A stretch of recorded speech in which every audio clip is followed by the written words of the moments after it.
यहाँ पे देखिएगा क्लास 10th का सब्जेक्ट इकोनॉमिक्स चैप्टर नंबर 3 चल रहे हैं, है ना। मुद्रा का लाभ, है ना। मुद्रा से क्या क्या हम लोगों को लाभ है। तो मुद्रा से बहुत सारे लाभ हैं, है ना। मुद्रा से हम किसी भी वस्तु को क्रय विक्रय करने का कार्य करते हैं। मुद्रा से हम किसी भी वस्तु को क्रय और विक्रय करने का कार्य करते हैं, है ना। मुद्रा का सबसे बड़ा जो लाभ है, यहाँ पे 10 लाभ को बताया गया है, जिसमें पहला लाभ है मुद्रा से उपभोक्ता को लाभ, है ना। उपभोक्ता को क्या लाभ है मुद्रा से? तो मुद्रा से उपभोक्ता को उचित दाम पर किसी भी वस्तु को खरीदने का कार्य करता है और उस वस्तु को उपभोग करने का काम करता है ना। मुद्रा से किसी भी उपभोक्ता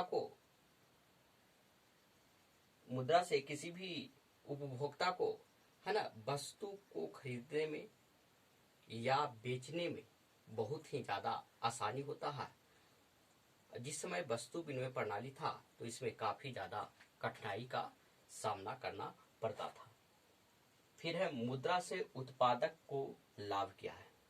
मुद्रा से उत्पादक का जो लाभ है वह क्या है ना। उसको उचित कोई भी वस्तु को निर्माण करने के लिए उसमें पूंजी लगाया जाता है ना। और वह पूंजी का जो आकलन जो किया जाता है वह मुद्रा से किया जाता है, और यदि मुद्रा से किया जाएगा तो उसको आकलन करने में उसको कितना लाभ हुआ वह उत्पादक को लाभ मिल जाता है। आगे है मुद्रा और साख क्या है ना। मुद्रा का मतलब हो गया, आप लोग जानते हैं, रुपया पैसा हो गया, है ना। साख का मतलब होता है आपके ऊपर बैंक को, आपके परिवार को, आपको दोस्त के कितना क्रेडिट वर्दिनेस है, मतलब विश्वास कितने आपके ऊपर है। जो व्यक्ति के पास जितना अधिक विश्वास होगा उतना ही ज्यादा उसको मुद्रा मिलेगा। साथ ही साथ उसको आपको ब्याज भी देगा। यदि मुद्रा है तो उसको ब्याज भी देने का काम करेगा। तो मुद्रा और साख का मतलब यही है ना। कोई भी मुद्रा किसी को दे देता है, जिसे आप लोग बैंक में जमा करते हैं या किसी के यहाँ सूद लगाते हैं, है ना। तो सूद लगाने का जब काम करते हैं तो मुद्रा से कुछ न कुछ कमाई करते हैं, उसको कहते हैं मुद्रा से मुद्रा को कमाने का काम करना, है ना। पैसा से पैसा को कमाने का कार्य करना। आगे है वस्तु विनिमय प्रणाली की कठिनाइयों की निराकरण हो गया। जिस समय मुद्रा आ गया तो उस समय वस्तु विनिमय जो प्रणाली है, जो कठिनाइयां सामने आता था वह क्या हो गया? समाप्त हो गया। क्या हो गया? समाप्त हो गया। वस्तु विनिमय प्रणाली में क्या होता था? बहुत सारी कठिनाइयां हो जाती थी, है ना। यदि दो व्यक्ति है और दोनों व्यक्ति का जो संयोजन है वह मिलता है तो वस्तु विनिमय आसानी से हो जाता है था, लेकिन नहीं मिलने के कारण क्या था, उसको आसानी से नहीं होता। जिससे आपका लोग कैमरून का उदाहरण देखे होंगे वस्तु विनिमय प्रणाली में। कैमरून नदी पार करना चाहता था, लेकिन उसके पास नदी पार करने के लिए जो वस्तु नाविक मांग रहा था, जो नाविक केवट जिसको बोलते हैं, केवट जो चीज मांग रहा था उसके पास नहीं था। केवट का डिमांड था, मांग था कि हमें हाथी दांत दे, लेकिन उसके पास हाथी दांत उपलब्ध नहीं था। और यदि हाथी दांत उपलब्ध नहीं था तो वह नदी पार नहीं कर सकता था, है ना। तो उसके पास तार था, है ना, जो बिजली वाला जो तार होता है वह कॉपर का तार था, लेकिन उसको तार की आवश्यकता नहीं थी, तार उसको जरूरत नहीं था। वह जब भी नदी पार करवाता तो क्या चीज से करवाता? वह हाथी का दांत से करवाता। उसमें 3-4 लोगों से वह अपना बायर कपड़ा वाला को दिया, कपड़े वाले उसको फिर हाथी दांत दे दिया, तब उसको हाथी दांत लेकर के गया और जाने के बाद वह नदी पार करता है ना। तो यहाँ पे वस्तु विनिमय प्रणाली की जो कठिनाई है उसका निराकरण हो गया, है ना। कोई भी वस्तु का कितना रेट होगा, है ना, उसका आकलन करना बहुत ही ज्यादा परेशानी होता था वस्तु विनिमय प्रणाली में, क्योंकि एक वस्तु से दूसरे वस्तु को लेन देन करने का काम करना। हाँ, अरे दोनों का संयोज एक जैसा है। एक व्यक्ति के पास चावल है, दूसरे व्यक्ति के पास दाल है, और चावल और दाल एक दूसरे को जरूरत है, तब तो वहां पे ट्रांजेक्शन हो जाएगा, है ना। एक दाल दे देगा और एक चावल दे देगा। लेकिन एक के पास चावल और दाल दोनों है, और एक के पास एक को चाहिए दाल चाहिए, तो वह दाल नहीं देगा, है ना, वह दाल नहीं देगा। इसमें काफी ज्यादा कठिनाई की सामना करना पड़ता था। उसके बाद आइए मुद्रा और पूंजी की तरलता, है ना। मुद्रा का मतलब रुपया पैसा, पूंजी की तरलता का मतलब कहते हैं क्या होता है ना, लिक्विडिटी मनी। तरलता का मतलब क्या होता है, लिक्विडिटी मनी। लिक्विडिटी का मनी का मतलब होता है कि पैसा लिक्विड अवस्था में नहीं रहेगा, जो आपके पास पॉकेट में है उसकी तरलता सबसे अधिक है। जो पैसा आपके पॉकेट में है वह जिसकी तरलता सबसे अधिक होती है ना, क्योंकि उस पैसा को आप आसानी से खर्च कर सकते हैं। उस पैसा को क्या कर सकते हैं, आप आसानी से खर्च कर सकते हैं। उसकी तरलता अधिक होती है तो उसको आसानी से आप खर्च कर सकते हैं। उसके बाद जो तरलता होता है, जो आपके एटीएम में पैसा रहता है, उसके बाद आपको क्रेडिट कार्ड पर पैसा रहता है, उसकी तरलता होता है। कहीं पे जाकर के स्वैप कर लीजिएगा, किसी भी वस्तु को खरीद सकते हैं आप, उसकी तरलता होती है। जो पैसा आप आसानी से खर्च कर सकते हैं उसी को हम तरलता कहते हैं। बैंक का तरलता क्या होता है, बैंक का मुद्रा, बैंक में जितना अधिक मुद्रा रहेगा उतना ही उसका तरलता रहेगा, है ना। कोई व्यक्ति है बैंक में पैसा जमा कर दिया, उसकी तरलता कम जाता है। जब वही मुद्रा उसके पॉकेट में रहेगा तो उसकी तरलता बढ़ जाती है ना। तरलता का मतलब यहाँ पे ये समझना है, ऐसा नहीं समझना है कि लिक्विड अवस्था में आ गया पैसा। पैसा लिक्विड अवस्था में कभी नहीं आता है ना। तरलता का मतलब है कि वह आसानी से उसको क्रियान्वयन, किसी भी वस्तु को क्रय और विक्रय करने के लिए उस मुद्रा को चलाने की आवश्यकता है, मतलब आसानी से चल सकता है। उसके बाद है मुद्रा और पूंजी की गतिशीलता, है ना। मुद्रा के कारण ही पूंजी का गतिशीलता होता है। जैसे फॉर एग्जाम्पल, जिस समय वस्तु विनिमय प्रणाली था उस समय के एक व्यक्ति है ना, एक गांव में रह रहा है, लेकिन उस गांव में वह रहना नहीं चाहता है, कहीं दूसरी जगह जाकर के रहना चाहता है। उसका संपत्ति उस गांव में रहता था, तो वह संपत्ति वहीं पे छोड़ करके उसको जाना पड़ता था, है ना, क्योंकि जिस समय वस्तु विनिमय प्रणाली था तो उसको कोई रेट नहीं दे पाता था, है ना। उस समय मुद्रा नहीं था कि अपना संपत्ति को बेच दे और दूसरे स्थान पे प्रवास कर जाए, है ना। तो पूंजी की गतिशीलता कब आता है, जब मुद्रा उसको रहता है। वर्तमान समय में मौद्रिक प्रणाली है, तो मौद्रिक प्रणाली के अंतर्गत क्या करते हैं, उस जमीन को बेच देते हैं, है ना। बहुत सा जो संपत्ति होता है वह गतिशील होता है, बहुत सा जो संपत्ति होता है वह अगतिशील होता है, मतलब अस्थाई होता है। और अस्थाई संपत्ति को हम एक जगह से दूसरे जगह आप नहीं लेकर के जा सकते। जैसे आपका घर हो गया, आपका जमीन हो गया, क्या उसको हम एक स्थान से दूसरे स्थान पर ले जा सकते हैं, नहीं ले जा सकते हैं, है ना। लेकिन कुछ वस्तु होता है वह गतिशील होता है, जैसे गाय हो गया, बकरी हो गया, हम इसको एक स्थान से दूसरे स्थान पर प्रवास करके लेकर के जा सकते हैं, है ना। तो यहाँ पे वैसी वस्तु की बात कर रहे हैं जो अस्थायी रूप से एक जगह रहने वाला, जैसे आपका घर हो गया, आपका खेत हो गया, है ना, ये सब अस्थायी रह जाता है ना। क्या होता है, अस्थायी रहता है। तो इसको गतिशील बनाने के लिए मुद्रा का चाहिए, है ना। किसी को आप बेच कर करके वहां से आप जा सकते हैं।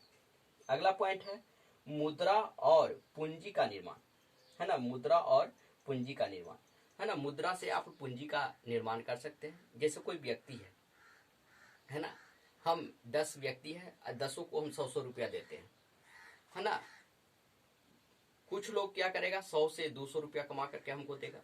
कोई व्यक्ति है 100 के 150 बना करके देगा। कोई व्यक्ति है कि 110 रुपया देगा। कोई व्यक्ति है 90 रुपया देगा। कोई व्यक्ति है कि 50 रुपया देगा, है ना। और कोई व्यक्ति है कुछ भी नहीं देगा, है ना। तो यहाँ पे आपका पूंजी का निर्माण करना, जैसे पूंजी से पूंजी का निर्माण करना। पूंजी का निर्माण करने का मतलब हुआ कि 100 रुपया से आप 1000 रुपया, 500 रुपया कमाने का, या 100 से 200 रुपया या 150 रुपया कमाने का कार्य कर सकते हैं, है ना। मुद्रा और बड़े पैमाने पर उद्योग, है ना। मुद्रा के द्वारा ही बड़े बड़े उद्योगों का निर्माण किया गया है। जब तक मुद्रा नहीं रहेगा तब तक आप, जब तक आपके पास पूंजी नहीं रहेगा तब तक आप बड़े बड़े उद्योग धंधों का आप निर्माण नहीं कर सकते हैं, है ना। तो बड़े बड़े उद्योग धंधों को निर्माण करने के लिए आपके पूंजी के साथ साथ आपको क्या होना चाहिए, मुद्रा का भी होना अति आवश्यक है। तब आप बड़े बड़े उद्योगों का निर्माण कर सकते हैं और उसमें बड़े पैमाने पर लोगों को रोजगार मुहैया भी करवा सकते हैं। आगे है कि मुद्रा और बड़े पैमाने के उद्योग, है ना, मुद्रा के द्वारा बड़े पैमाने पर उद्योग भी चलाया जा सकता है। मुद्रा और सामाजिक कल्याण, है ना, मुद्रा के द्वारा समाज में कल्याण कर सकते हैं, कल्याणकारी बना सकते हैं। तो कल्याणकारी राज्य बनाने के लिए क्या करना होगा, तो समाज में, हमारा जो समाज है, बहुत लोग हैं, गरीब लोग हैं, पिछड़े वर्ग हैं, है ना, उसको हम पैसा दे करके, है ना, कुछ पैसा दे करके उसको हम भरण पोषण करने का काम कर सकते हैं, है ना। तो यहाँ पे हो गया मुद्रा। जैसे अभी कोरोना वायरस है, तो कोरोना वायरस के अंतर्गत सभी के अकाउंट में 500 रुपया सरकार के द्वारा प्रदान किया गया है ना, जिसके चलते यहाँ पे मुद्रा के द्वारा समाज का सेवा करने का काम किया गया है। साथ ही साथ, है ना, एक और तरह से समाज का कल्याण हो सकता है। जो व्यक्ति पिछड़े हैं, दबे हैं, कुचले हैं, है ना, दलित हैं, महादलित हैं, उन लोगों को प्रोत्साहित देने के लिए उनको घर बनाया जाता है ना, तरह तरह की योजना के द्वारा, उसको कल्याणकारी योजना के द्वारा उनको मुद्रा से लाभ दिया जाता है, घर बनाया जाता है। यह सामाजिक कल्याण की बात कहा जाता है। तो यह सारी काम जो होता है वह मुद्रा के कारण ही कल्याण करने का काम करता है ना। कल्याणकारी राज्य का निर्माण राज्य के नीति निर्देशक तत्व के आधार पर किया गया है पूरे भारत में। लेकिन राज्य के जो नीति निर्देशक जो तत्व है वह अपने अपने राज्यों में राज्य सरकार के द्वारा लागू किया जाता है। यहाँ पे आ गई मुद्रा और सामाजिक कल्याण। मुद्रा और सामाजिक कल्याण दोनों एक ही ऑप्शन आ गया है। अगला है ना, 9 जो है उसको थोड़ा सा देख लीजिए दोबारा। मुद्रा और आर्थिक प्रगति है।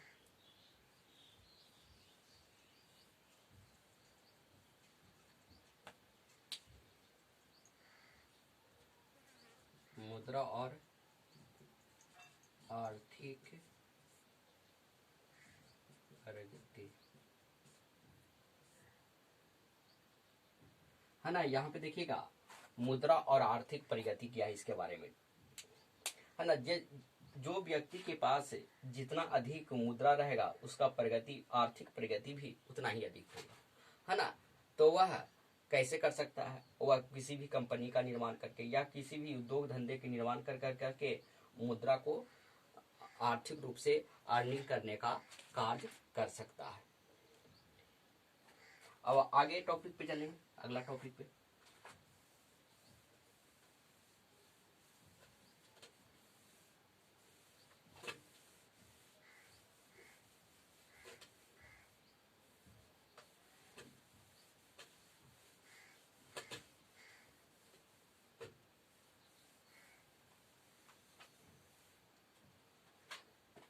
यहाँ पे देखिएगा अगला जो टॉपिक है, बचत क्या है ना। बचत क्या है? बचत बराबर होता है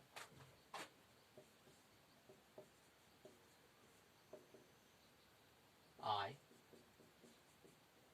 माइनस उपभोग।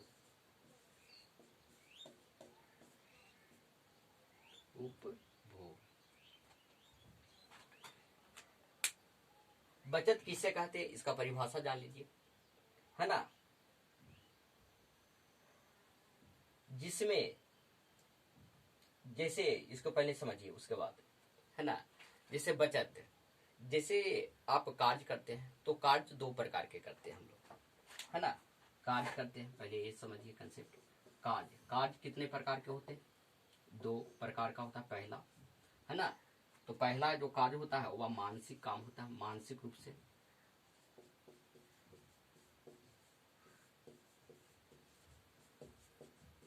और दूसरा जो कार्य होता है वह शारीरिक रूप से होता है।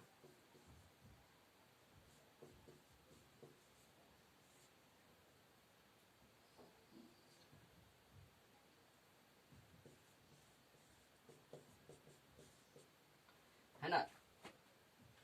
कार्य कितने प्रकार से होता है, मानसिक और शारीरिक, है ना। तो सबसे पहले मानसिक कार्य के बारे में, जो व्यक्ति अपने दिमाग से कार्य करता है ना, उसको हम मानसिक श्रम कहते हैं। जैसे आप लोग को हम पढ़ा रहे हैं तो हम कौन सा श्रम कर रहे हैं, मानसिक श्रम कर रहे हैं। जो व्यक्ति फिजिकल काम कर रहा है, शारीरिक काम कर रहा है, उसे हम शारीरिक कार्य कहते हैं। जैसे कोई व्यक्ति है और वह ईंट ढोने का काम कर रहा है, कोई व्यक्ति है कृषि कार्य कर रहा है, यह सभी शारीरिक कार्य के अंतर्गत आएंगे, है ना। जब कोई व्यक्ति पढ़ा रहा है, जब कोई व्यक्ति कर्मचारी का कार्य कर रहा है या कोई भी नौकरी कर रहा है, तो वह मानसिक रूप से कार्य कर रहा है ना। बचत क्या है, जब इतना कार्य करते हैं तो उससे आय होती है, और आय एवं उपभोग, आय में से उपभोग की अंतर को ही हम बचत कहते हैं। बचत किसे कहते हैं, तो आय एवं उपभोग की अंतर को ही हम बचत कहते हैं, है ना। तो इसका परिभाषा लिख लीजिए, आय एवं उपभोग की अंतर को हम बचत कहते हैं। आय एवं उपभोग के अंतर को ही बचत कहते हैं। आय एवं उपभोग के अंतर को ही क्या कहते हैं, बचत कहते हैं, है ना। इसमें बचत में और है ना, यहाँ पे वस्तु के ऊपर भी आया है ना। वस्तु भी दो प्रकार का होता है, एक होता है चालू वस्तु और दूसरा जो होता है टिकाऊ वस्तु। चालू वस्तु होता है वह वन टाइम उसको कार्य करते हैं, उसके बाद फेंक देते हैं, है ना। फिर दूसरा, जैसे ये पेन है कि कुछ दिनों में खत्म हो जाएगा तो ये कार्य करने योग्य नहीं रहेगा, है ना। तो यह चलाऊ वस्तु होता है। टिकाऊ वस्तु क्या होता है, जैसे में आपका बेड हो गया, बेंच हो गया, है ना, पंखा हो गया, है ना, बल्ब हो गया, ये सब टिकाऊ वस्तु के अंतर्गत आते हैं। क्या आते हैं, टिकाऊ वस्तु के अंतर्गत आते हैं, है ना। तो बचत का फॉर्मूला होता है ना। फॉर्मूला को नीचे लिखिएगा, बचत बराबर आय माइनस उपभोग। बचत बराबर क्या होता है, आय एवं उपभोग को हम क्या कहते हैं, बचत कहते हैं, है ना। उसके बाद अगले क्लास में चलेंगे, है ना, साख के बारे में चलेंगे। अगला क्लास में क्या होगा, साख होगा। और आप लोग सभी लोग शेयर, सब्सक्राइब और लाइक अधिक से अधिक करें, जिसके चलते सभी लोगों को लाभ मिले। और अपना ग्रुप में इसको शेयर जो कीजिएगा, वह सबके पास अपना अपना ग्रुप है, जिसके चलते आपको बिहार में सभी जगह इसको पढ़ाई पढ़ सकते हैं लोग, है ना। जितना अधिक होगा उतना बेहतर होगा, है ना।